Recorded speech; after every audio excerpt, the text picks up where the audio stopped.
We don't care. The United States and NATO, we do not care how many Ukrainians die. Not civilians, not women, not children, not soldiers. We do not care. It's become a great football game. We've got our team, they've got our team, rah, rah. We want to get the biggest score and run it up. And, we don't care how many of our players get crippled on the playing field, as long as we win. Now, we are shipping fantastic quantities of weapons, and it's caused the stock of Raytheon, which creates missiles, and Northrop Grumman, which creates aircraft and so forth, and missiles. All of these defense industries have become tremendously bloated with tax dollars. I don't think it's ultimately going to change the outcome. I think that Russia will prevail. The Ukrainians are in a very awkward strategic position in the east, but if you look at the way that this unfolded, President Putin made a desperate effort to stop the march towards war. Back in December of 2021, he went so far as to put specific written proposals on the table with NATO, peace proposals to defuse what was coming about. Because at this point, Ukraine was massing troops to attack the Donbass. So he was trying to head this off. He didn't want war. And NATO just blew it off, just dismissed it, never took it seriously, never went into serious negotiations. At that point, Putin, seeing that armed Ukrainians with weapons to kill Russian troops were literally on their borders, decided he had to strike first. Now, you could see that this was not some pre-planned attack. This was not like Hitler's attack into Poland, where the standard rule of thumb is that you always have a 3-to-1 advantage when you are the attacker.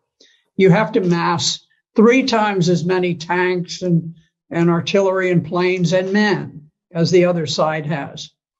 In fact, when Russia went in, they went in sort of with what they had, what they could cobble together on short notice, and they were outnumbered by the Ukrainian forces. The Ukrainian forces had about 250,000. The Russians had perhaps 160,000. So instead of having 3 times as many, they actually had fewer troops than the Ukrainians, but they were forced to attack to try to preempt the battle that was looming, where the Ukrainians had massed these forces against the Donbass. Now, the Donbass is adjacent to Russia. It is a portion of Ukraine that did not join with the revolutionary government that conducted the coup in 2014 and overthrew the government of Ukraine. They refused to become a part of the new revolutionary government of Ukraine. And so they declared their independence. And Ukraine had massed this enormous army to attack against the Donbass.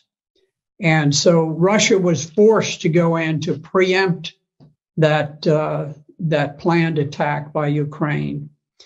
And you could see that Russia very much hoped that they could conduct this special operation without unduly causing casualties for the Ukrainians, because they they think of the Ukrainians, or at least they did think of the Ukrainians as brother Slavs, that they wanted to have good relations.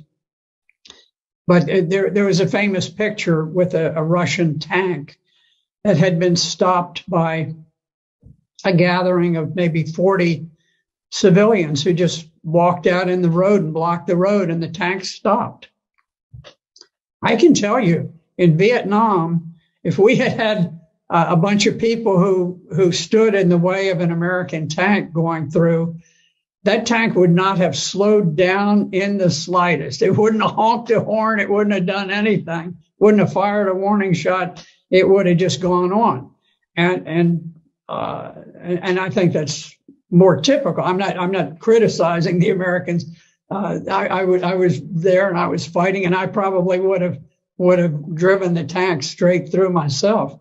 But what I'm saying is that the rules of engagement for the Russians were very, very cautious. They didn't want to create a great deal of hatred and animosity. The Russians did not go in. They did not bomb the electrical system, the media systems, the water systems, all of these, the bridges and so forth. They tried to retain the infrastructure of Ukraine in good shape because they wanted it to get back. They just wanted this to be over with and get back to normal. It didn't work. The Ukrainians, the resistance was unexpectedly hard. The Ukrainian soldiers fought with great valor, great heroism, and so now the game has been upped and it's become much more serious. But it is amazing to look and to see that Russia dominates the air. They haven't knocked out the train systems. They haven't knocked out power plants. They haven't knocked out so many things. They've never bombed the buildings in the center of Kyiv, the capital of Ukraine. They haven't bombed the buildings where the parliament meets. They've been incredibly reserved about these things, hoping against hope that peace could be achieved. But I don't think Ukraine has anything to do with the decision about peace or war. I think the decision about peace or war is made in Washington, D.C.